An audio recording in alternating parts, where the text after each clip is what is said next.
Hi everybody.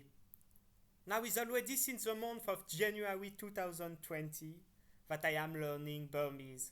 I just would like to share a few advices with you what I discovered during my months learning this language. The first challenge to learn Burmese, there are very few resources available. Like you want to learn Chinese, you want to learn Japanese, you want to learn Spanish, you want to learn Arabic. You have so many stuff available online, books, YouTube channels. To learn Burmese, the choice is really limited. And best of all, most of the limited resources available are of really bad quality. There are some good resources to learn Burmese, very few. I'm going to share some with you. The first one, YouTube channel from Chewy. This one is the best for absolute beginner. You go from ground zero, you increase your Burmese from there.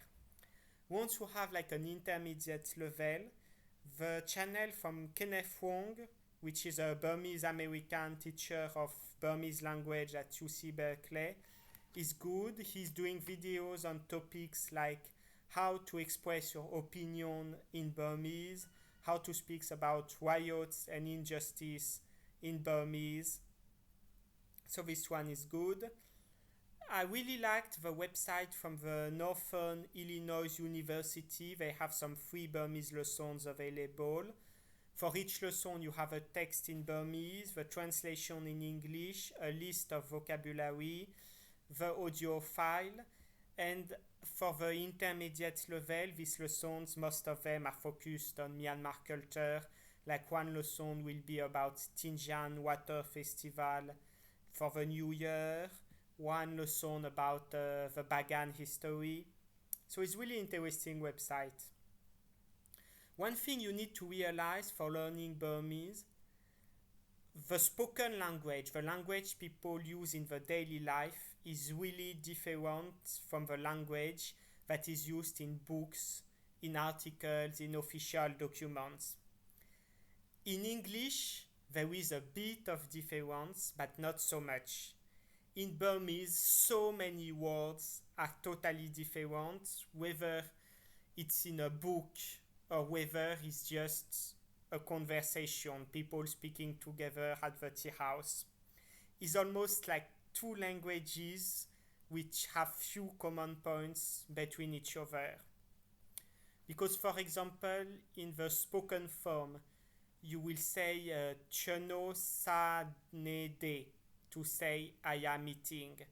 But in the written form, you will say chono sa ne te, like the verb to conjugate the verbs. It is different in spoken language, in like the colloquial form, and in the written language, the literary style that is used in the books. So let's be honest, this is going to complicate your learning experience. But there is an app which is called Bookshelf. You can have it. It's an app you can download on your mobile phone. I put the name in the YouTube description. And there you can download free books in Burmese. Either books that were originally written in Burmese or translations from English books.